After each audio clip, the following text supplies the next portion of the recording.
Thank you so much. That's how I like to enter a room. Okay? Let's discuss our cinematography arsenal. So, our tungsten lighting today will be an ARRI 1K Fresnel, the new ARRI 750 watt HPL open face, which is their new halogen fixture that has the same kind of reflector as their M series. So it's got a ton of punch, and it's much more energy efficient than like their 1K and 2K open face. I'm big on theatrical lighting. So you're going to be using some Lecos and some PARs today. The Leco, which is also keying me right now, I call them, it's a grip in a light. You're able to flag and use the leaves very efficiently, so it doesn't play on, things that you don't want it to play on. Our daylight for today is we have the K5600 800 watt Joker. That is going to be bouncing on all of the white ultra bounces and bleach muzzles in the background to kind of create a blown out sky. And then we have the ARRI M8, which is right straight off the assembly line. And this is an 800 watt in the M series, which has really become my go-to source for everything that is HMI now. I used to be a big PAR guy, and now the PARs are kind of pretty much eliminated out of my usage, and it's all the M series. So the ARRI M18, the M4, the M9, and then obviously the 18K ARRI Max. For LED technology, we have the KinoFlow Celeb 200, and then we have the KinoFlow Celeb 400, this is all LED technology, a lot of micro LEDs back behind that white to create an incredible soft, even light that is incredibly powerful, and it will swing from 2,700 degrees to 5,500 degrees just on a little wheel in the back. It's DMX controllable, so you can hook it to dimmer boards, and it will dim down to 0.3%. So it's a very, where we're going with digital sensors, dimming is everything. Because back in the day of film, a half stop was no big deal. You'd put a half stop in there, it would work out well. With digital technology, it's third stop increments, whether it's going to clip out or you're going to lose detail. So dimming has become a very powerful lighting assist tool. We have the ARRI Lowcaster, which is another LED light that I use kind of as eye lights, putting them over camera. It's very lightweight. It changes all different colors as well, and even gives you some party colors, just like the ARRI LC7, which is a full spectrum light. It can give you all the different, tungsten to daylight, as well as all the kind of party colors in between: gold, greens, blues, magenta, purples, all that. We also have the Hive Killer Maxi, which is a plasma technology, which is the size of a Tic Tac, is what the bulb is. You're able to plug 4 of these into a 20 amp circuit, and the unit has the output of a 2,500 watt PAR. So it has a lot of punch, and we have it in the back. Felix is a light that I have been using recently for kind of the smaller one-man band interview type style of lighting. And I've used their 500 as well in showing it as a key light. Once we get through our key light study over here, I bring that in and show you juxtaposition between a tungsten and an LED. Everyone kind of has this misnomer about LED technology, that it's not a good full spectrum light and you cannot match it. Well, that's absolutely true. That's what it has been. But Felix has got a full spectrum light that I think will really blow your mind on how good it is. and I'll show you side by side with this. And they have all different lights. They have a 500, they have the 360, and they have the 180. The other thing is all these are extreme weather lights, so they can take some massive amount of rain so if you're doing a lot of interviews at night, and we are on the East Coast, so that stuff really comes in hot sometimes. Take it from me on Need for Speed. I had a situation where I had done this. On Need for Speed, I hit the ground running every day at about 180 miles an hour, whether I was being propelled by some car or just literally my body running 180 miles an hour. So we're shooting in Atlanta, and I had shot 2 movies there prior, We Are Marshall and Drumline, and I don't ever remember the weather really kicking my butt as much as it did on Need for Speed. The weather patterns are definitely changing. But we are setting up like a 38 camera setup. I got 9 crash cameras on the ground. I got all these man cameras. I got everything going. And, the stuntman goes, he's in the car, and I'm like, okay, copy. And I'm like manipulating a couple last things. We got everything rolling, some rolling at 120 frames, all this stuff. And I'm like, all right, we're about ready to go. And I just look, and it's like nobody else looked except me. And I go, oh my God, batten down the hatches. And it's like the sky was the darkest dark that you could ever imagine. And in literally 3 minutes, it took us out. ACs are like over cameras like this, trying to shield them from the water. We ended up losing like 3 1DCs and some GoPros. Oh my God. It was a disaster. So it's a good thing the Felix lights are weatherproof. The Roscoe light pads have been my go-to source for anything car interior. You can dim them down. There's different pads or different color temperature. They're tungsten-based or HMI-based, and they have a beautiful feel and control. It's a different kind of idea. The LEDs fire into a white source, and that becomes your source. Instead of, which like the light panel, the bicolor is 99 LEDs looking at you. This is they're firing off to the sides. So, and the light panel I use a bunch specifically for battery operation. Like we were in the middle of the forest on Need for Speed, and we were doing this thing where the cop jams his nightstick in there and fires it off and takes the Bugatti out. So we framed it all up, and I had the sun coming through there and a bounce, but the bounce couldn't get at the right angle because the redwood tree was taking it out. So my gaffer, Dan Cornwall, swooped in with a couple of these bicolors, and bam, we illuminated the interior so you could see what the heck he was doing, and it worked out like $1 million. Lowell Prime Location has their version of it as well, and we have those on display too. The Kino Flow, we got 2-foot and 4-foot singles. And Chimera has supplied us with a whole bunch of modifiers. We have the small tungsten bank, we have the medium tungsten bank, we also have a Chimera large pancake, which I think is absolutely one of the most smartest lights that's ever been built. You're able to have sides on it, and they roll up perfectly with Velcro so you can shape it on the sides, as well as their honeycomb technology, where you're having a big white source that is going everywhere, and then the use of a 90 degree, a 60 degree, a 30 degree, a 20 degree, and now they came out with a 10 degree honeycomb. You can really contain and control that light.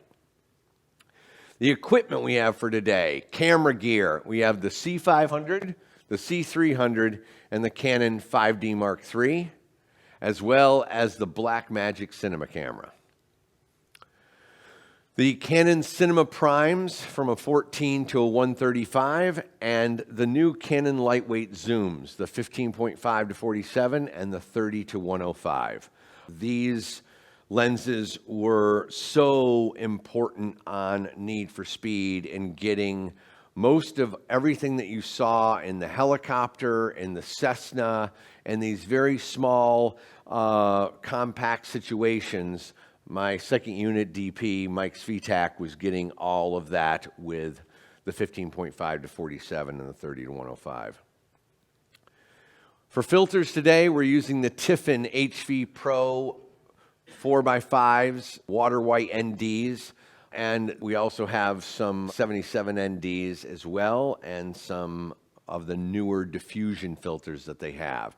We're going to be showing you their black satin, which is one of my favorite ones that's just come out. That is, it's kind of somewhere in between like digital diffusion and soft effects, but in a very even field, and you still keep the reflection in the eyes, and it's really nice. Tiffin and I went through and kind of made these filters together, kind of designing them around the new digital sensors and the clearest glass possible, so you don't get any of that like green and brown that you were getting from older NDs.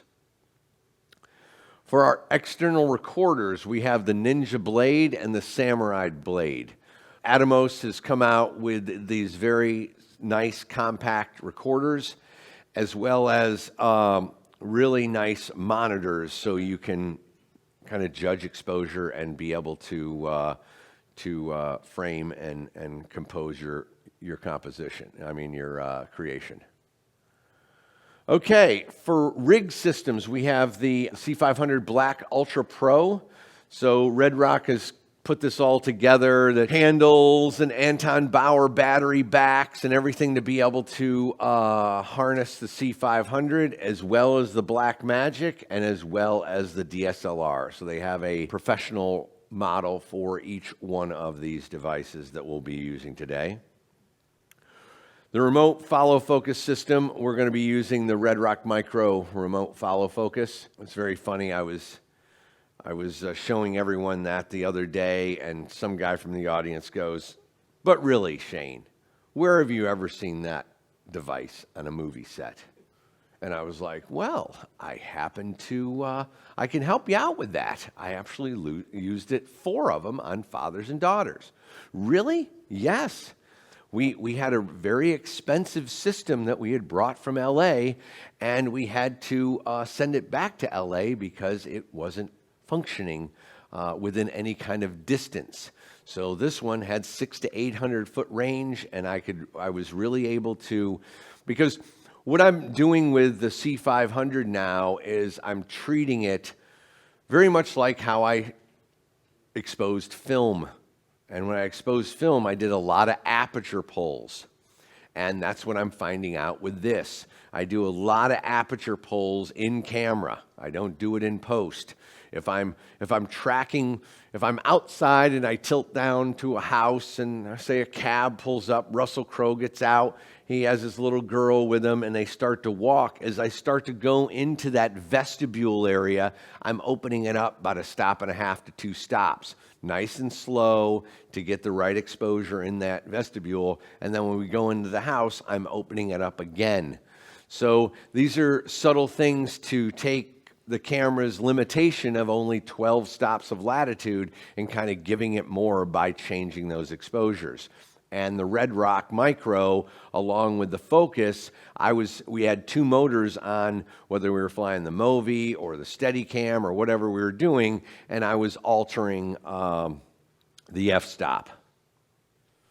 Anton Bauer is supplying all of our battery technology today, their new HCX lines. And then we have the Movi M10 that we will have the Canon C300 on. We have O'Connor fluid heads. We have a 2060, and we have this massive one called the 120X. It's a very large and in charge fluid head. That's all you need to know. We have the Fisher 10 dolly that's over here on our light study area. The Kessler's 3-foot cine slider will be used in conjunction with our DSLR rig. And then we have the Matthew 3-foot slider for our Black Magic setup. And the good old-fashioned medical supply wheelchair.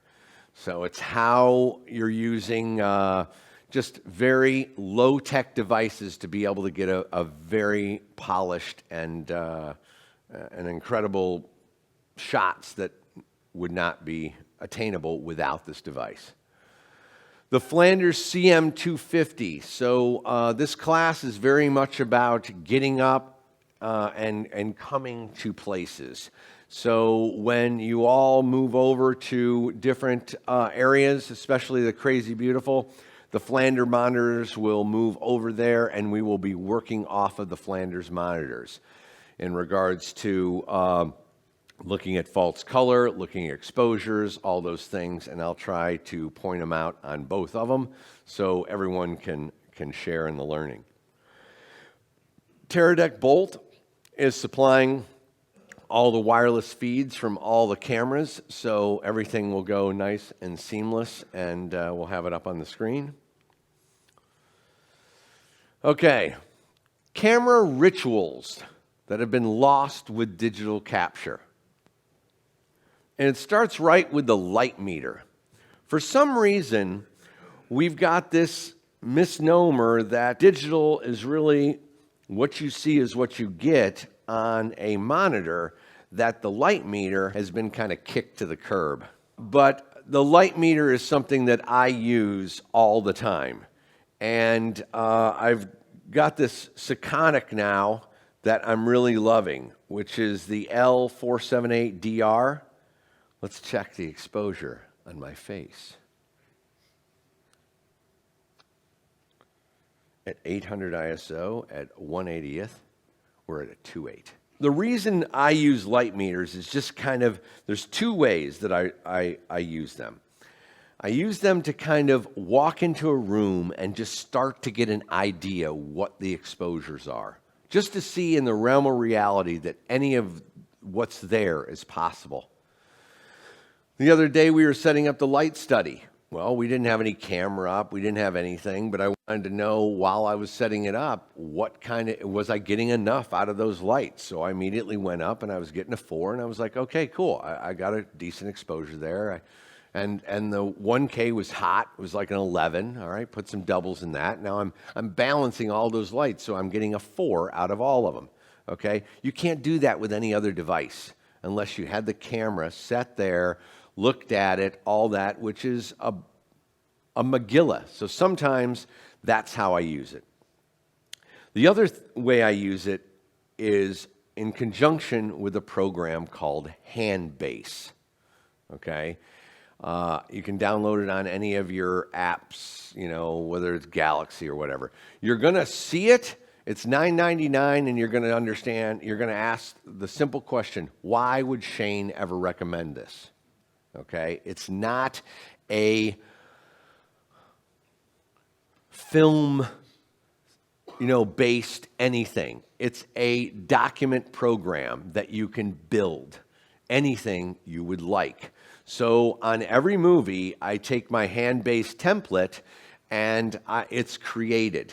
And this template is awesome because what it has is it has the camera. It has the lens, it has the height, it has the inclinometer, it has what color temp, what exposure we set the camera at. Then I go around and I start to meter all the lights. So once we've lit the scene and everything is happy, before I bring in first team, I go, all right, the key light is a 2.5. The backlight is a 1.4. And I'm calling out color temp as well, because this is a meter that is absolutely important too. This is the C500. Ooh, it's a combo pack. You get the C500 camera and the color meter at the same time. This is a very accurate color meter. And so I'm going around and I am, giving them the key light and also giving them the color temp. Now, why would I need to do this? When you think you've gotten everything, when the editorial says, this picture is locked, the phone rings, right? Hey, Shane? Yeah. We need more of Russell Crowe typing. Copy. What scene? 401 Baker? No problem. Go in there. Oh, look, my camera was at this. It had this lens. It had this is the color temp.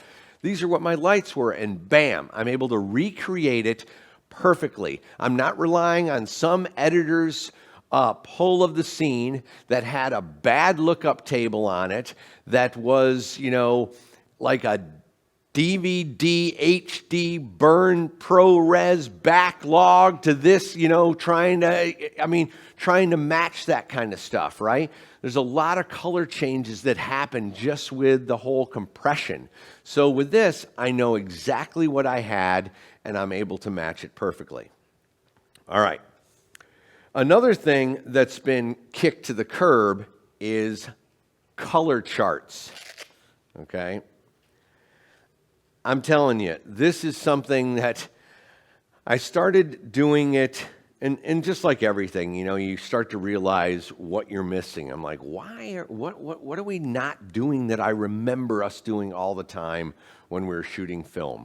And it's the simple color chart. Spider and Data Color have come out with the Spider HD kit, and it comes with the color checker, it comes with this cube, and it comes with this wacky stuff right here that clamps to your monitor and calibrates it.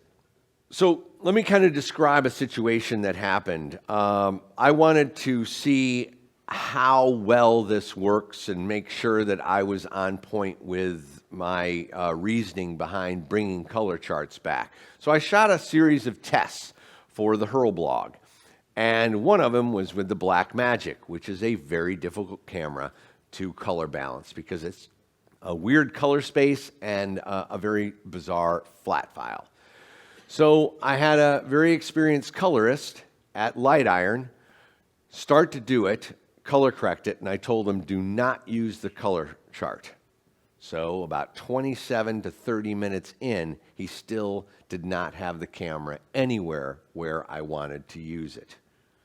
So I said, okay, let's stop. Now just use the color chart. And within 4 minutes, he had it perfect. Okay? These are small little rituals that we want to still use. They're so important.